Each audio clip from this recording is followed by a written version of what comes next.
Jangan lupa subscribe YouTube channel Metro TV News dan jangan lupa nyalakan notifikasinya.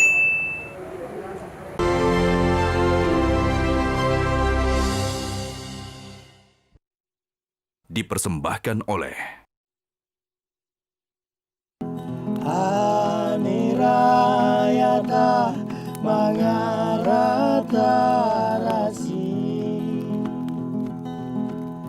Lesi Sako Joyo Reriwayama Sapi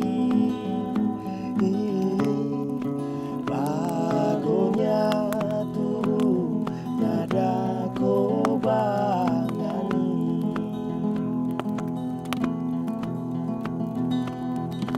Ise maya untano anu be manjani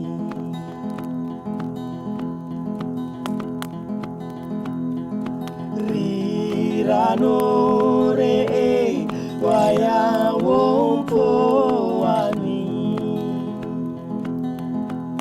Sondo moko jota urata manga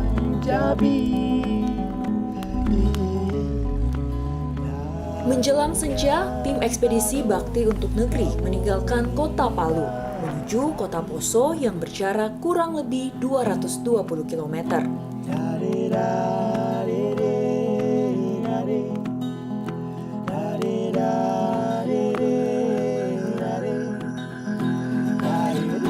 Rasa letih tidak menyurutkan semangat para anggota tim untuk berkendara menuju kota Poso. Kita sedang dalam perjalanan menuju ke Kabupaten Poso. Seharusnya kita ini memulai perjalanan ke Kabupaten Poso pada pagi hari, tetapi karena kita masih sibuk untuk mengejar gambar, jadinya kita meninggalkan Palu menjelang malam. Saat ini kita sedang menyusuri jalan Trans Sulawesi yang karakteristiknya ini merupakan pegunungan dan juga rawan longsor, khususnya pada musim hujan. Dan kira-kira kita akan sampai ke Kabupaten Poso ini pada dini hari nanti.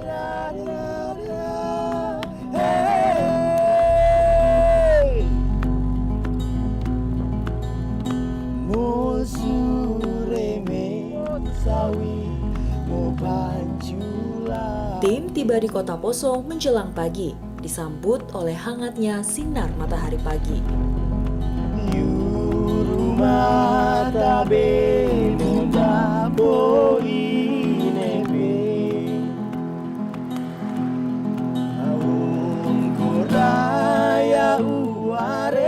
Kota Poso merupakan kota tertua di Provinsi Sulawesi Tengah. Kota ini mulai berkembang sebagai kota pelabuhan kecil di mulut Sungai Poso pada akhir abad 19.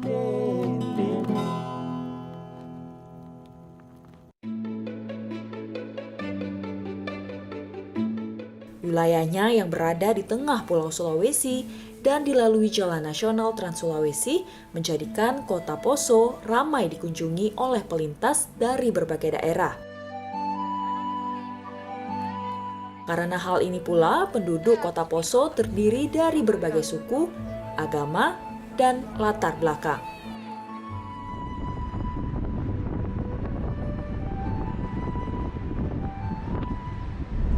Z, hari ini rencana kita kemana ya? Iya, Darli, hari ini rencana kita akan menuju ke kota Poso untuk melihat bagaimana kehidupan masyarakat di sana. Nah, pemirsa, kota Poso di Teluk Tomini ini menyajikan hamparan pantai yang sangat indah, seolah menandakan kesejukan dan juga kedamaian warganya, jauh dari kesan negatif seperti apa yang orang-orang pikirkan terhadap kota ini.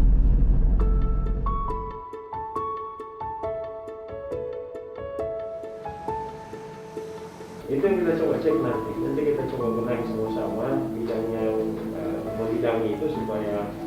Dalam perjalanan ini, saya bertemu Kepala Dinas Kominfo Kabupaten Poso, Markarma Lasimpala. Saya akan berbincang tentang bagaimana kota ini berusaha menjadi kota yang ramah akan internet di ruang publik dan menjadi kota yang transparan dalam pengelolaan administrasinya.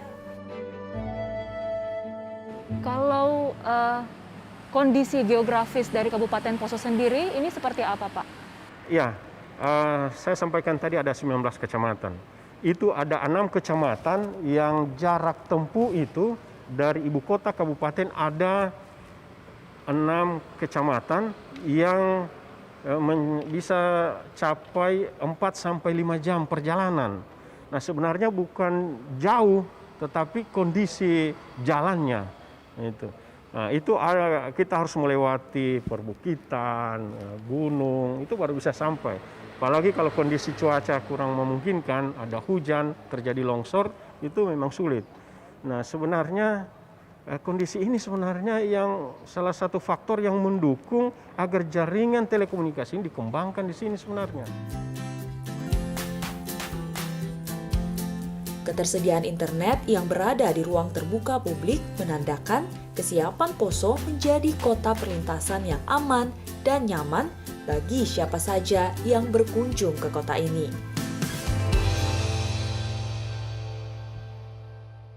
Kita kemana lagi nih, Zef? Iya, sekarang kita akan menuju ke SD Negeri 17 Poso, di mana kita akan melihat bagaimana pemanfaatan jaringan internet untuk memaksimalkan proses belajar mengajar di sekolah tersebut.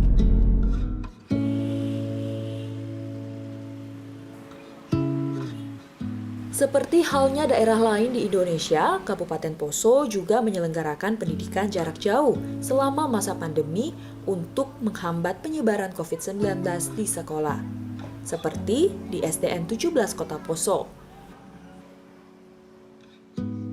Walaupun sinyal internet sangat baik, namun kendala lain juga dihadapi dalam proses belajar mengajar ini.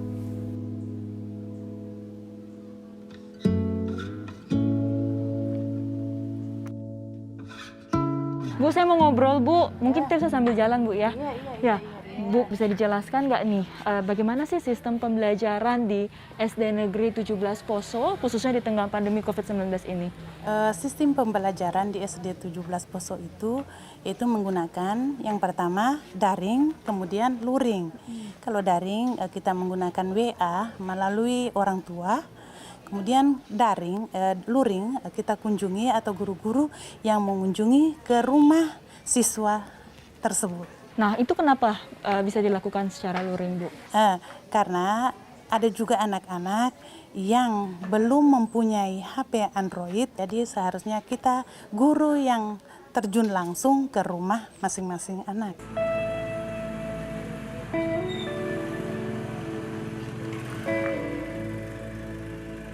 Ibu datang ke sini karena kalian, bapak dan mamanya ndak punya HP, jadi ibu datang mengajar ke rumah kalian, ya, membawakan materi yang ada di handphone ibu. Ibu Tati ini kan merupakan salah satu guru dari SD Negeri 17 Poso yang langsung ke rumah para murid untuk melakukan sistem pembelajaran secara luring begitu. Nah, ini gimana ceritanya, Bu? Terima kasih. Saya sebagai guru di Sekolah Dasar SD 17 melakukan kegiatan luring ke rumah-rumah karena sebagian anak-anak atau orang tuanya tidak memiliki handphone. Jadi dengan begitu kita mengajar ke rumah-rumah minimal 5 anak. Itu dalam sehari ya, Bu? Bisa 5 anak ya? Iya. Ke seminggu itu bisa kita turun itu 3 kali.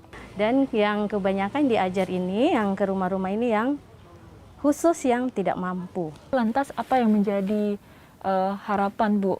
Mungkin juga bisa mewakili tenaga pengajar begitu, agar mungkin bisa sistem pembelajaran yang ada di Kabupaten Poso ini bisa jauh lebih berkembang dan merata tentunya. Semoga pandemik ini cepat berlalu dan supaya anak-anak itu sudah bisa sekolah kembali ke sekolahnya masing-masing untuk belajar di sekolah, tidak lagi belajar secara daring maupun luring.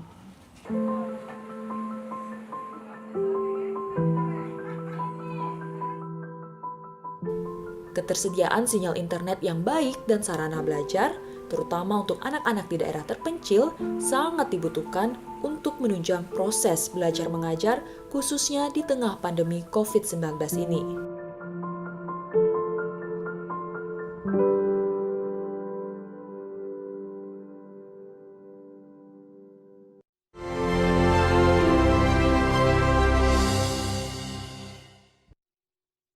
dipersembahkan oleh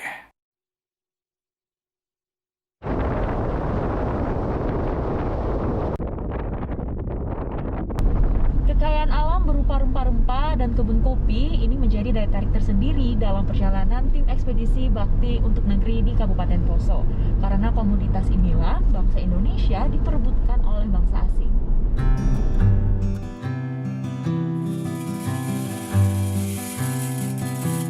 Kopi kini menjadi komoditas yang diandalkan di Indonesia. Tak terkecuali oleh Rizal Musafir, seorang pemuda yang melihat kopi di Poso sebagai potensi untuk bisa dikenal lebih luas di Indonesia.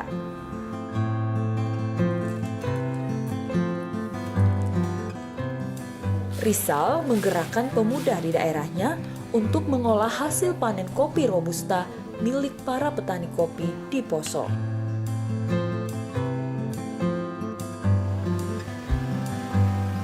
Tim ekspedisi pun mengunjungi rumah produksi kopi Poso milik Rizal dan melihat bagaimana kopi Poso dibuat. Ini biji kopi dari mana, Pak? Biji kopi dari daerah Napu. Dari Napu, Ya. Poso ya, Pak? Poso, Kabupaten Poso. Setelah dipisahkan, langkah selanjutnya apa, Pak? Setelah disortir, saya jemur kembali. Setelah itu baru kita proses. Untuk proses pengolahan kopinya, begitu, berapa lama hingga mendapatkan kualitas yang terbaik? Semakin lama prosesnya semakin baik. Jadi kalau memang kita mau cari kualitas yang baik, ya memang betul-betul kita harus diperhatikan baik-baik. Ada pesanan ini dari luar kota, jadi kita siapkan roast bean Arabica. Untuk meningkatkan penjualan, Rizal dan istrinya memaksimalkan penggunaan teknologi internet. Kopi Posonya yang bubuk ada 3 varian. Belum ada yang memproduksi atau mengolah produk kopi yang dalam bentuk kemasan ini. Sehingga kopi-kopi yang ada di Poso tadi hanya dijual keluar. Sehingga identitas kopi tadi itu hilang. Niat itulah yang berangkat dari itulah sampai saya membuat brand kopi Poso tadi. Dengan sudah adanya teknologi tadi, sudah tidak susah untuk mencari informasi. Sehingga setiap ada kendala ataupun masalah, saya langsung browsing aja kira-kira gimana untuk meningkatkan kualitas kopi tadi. Banyak belajar dari internet tadi.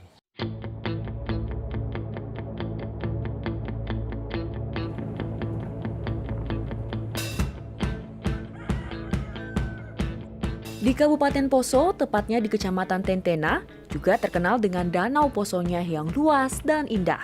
Danau Poso ini merupakan habitat dari ikan sogili, sejenis ikan sidat yang merupakan andalan nelayan di Tentena untuk dijual sebagai mata pencaharian.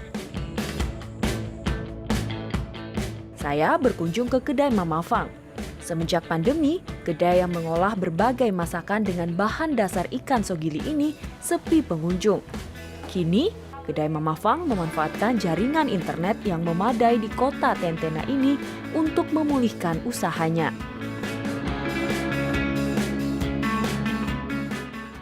Sebelum pandemi ya biasanya bisnis kuliner kami ya berjalan lancar. Bahkan tamu-tamu kita datang dari mancanegara. Karena memang tempat saya ini mendapat review yang bagus, jadi banyak orang yang datang. Khususnya mungkin karena orang tamu dari mancanegara memang suka mencoba sesuatu yang khas dari daerah kami. Tapi setelah pandemi tentunya kan pariwisata juga ditutup begitu. Kami menggunakan jaringan internet. Untungnya di sini internetnya bagus ya. Jadi kami menggunakan jaringan internet melalui sosial media. Jadi kami posting melalui Facebook, Instagram, dan WhatsApp lain-lain. Jadi setelah kami posting, orang tinggal pesan, jadi diantar langsung ke rumah. Apakah menurut Ilona dengan cara mempromosikan usaha Ilona ini di media sosial, apakah ini efektif atau seperti apa Ilona? Dengan adanya bantuan dari sosial media, usaha kami terus berjalan walaupun di tengah pandemi seperti ini. Lalu apakah ada pengaruh juga dengan omsetnya Ilona? Omset mungkin sebenarnya awal-awal pandemi ya turun ya, karena memang kami belum menggunakan sosial media, tapi di akhir-akhir ini ya semakin meningkat. Jadi ya tidak ada perbedaan dengan sebelum pandemi dulu.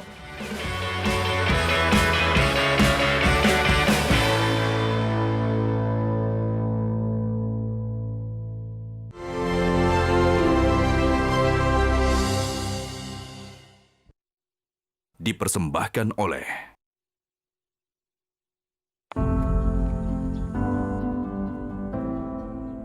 Dari Kota Poso, tim ekspedisi bakti untuk negeri bergerak menuju sebuah desa kecil nan asri di tepian Danau Poso. Di sini, saya berkesempatan bertemu dengan Putri Pariwisata Kabupaten Poso, Andini Yomba. Saya ingin mengetahui bagaimana anak-anak muda di Poso memaksimalkan penggunaan internet untuk mengenalkan daerah mereka ke dunia luar. Dari sini, saya diajak mengunjungi sebuah situs megalitikum di Kecamatan Lore Selatan yang berjarak 2 jam dari Tentena. Berdasarkan penelitian, kawasan megalitik Lore Selatan merupakan yang tertua di Indonesia.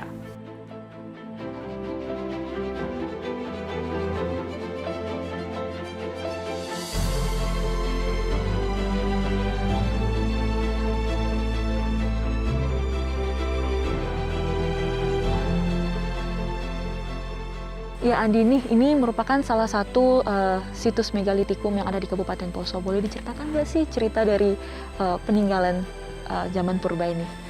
Ini merupakan salah satu situs megalit yang ada sekitar 3.000 tahun yang lalu. Ada cerita tersendiri nggak dari dibalik situs patung Palindo ini? Dulu itu masyarakat yang ada di Bada ini mencoba untuk menggali karena menurut mereka ada sesuatu di dalam batu ini dibongkar oleh masyarakat yang ada di daerah Bada sini. Jadi patungnya sudah mulai ke kiri. Seperti itu, Kak.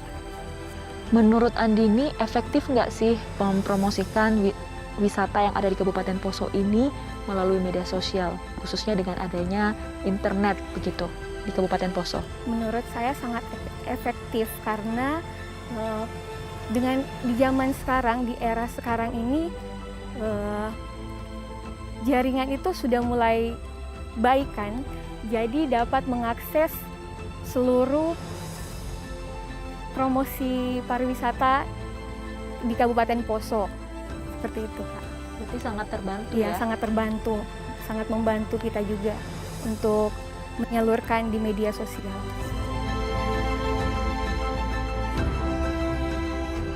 Peninggalan bersejarah dari kehidupan masa lalu di kawasan Tentena membuka wawasan generasi saat ini bahwa kawasan Lore merupakan daerah yang tenang dan subur, sehingga nyaman untuk dihuni oleh masyarakat saat itu. Temuan benda-benda bersejarah yang terus bertambah membutuhkan kesadaran masyarakat untuk bisa menjaga kelestarian situs-situs dan temuan benda arkeologi di Poso ini yang merupakan salah satu kekayaan alam dan harapan bagi generasi Indonesia yang akan datang.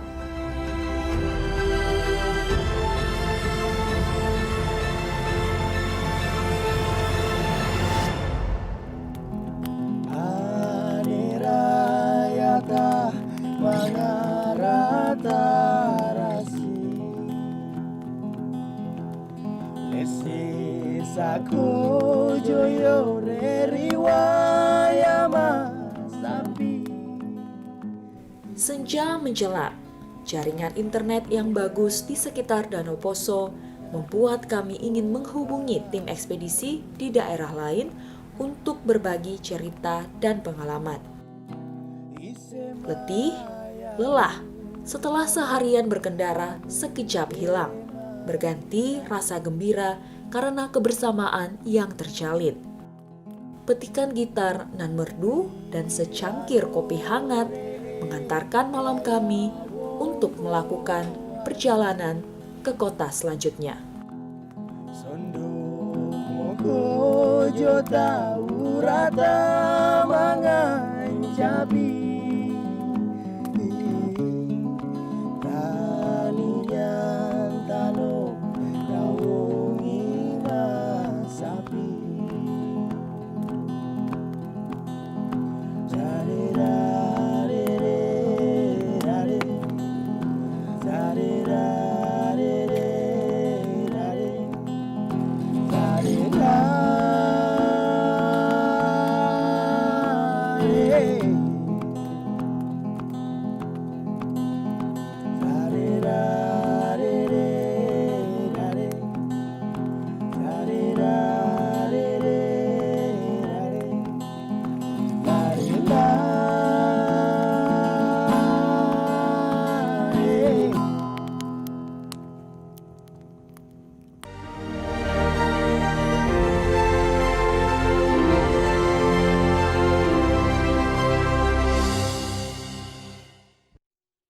Dipersembahkan oleh Metro TV, Knowledge to Elevate.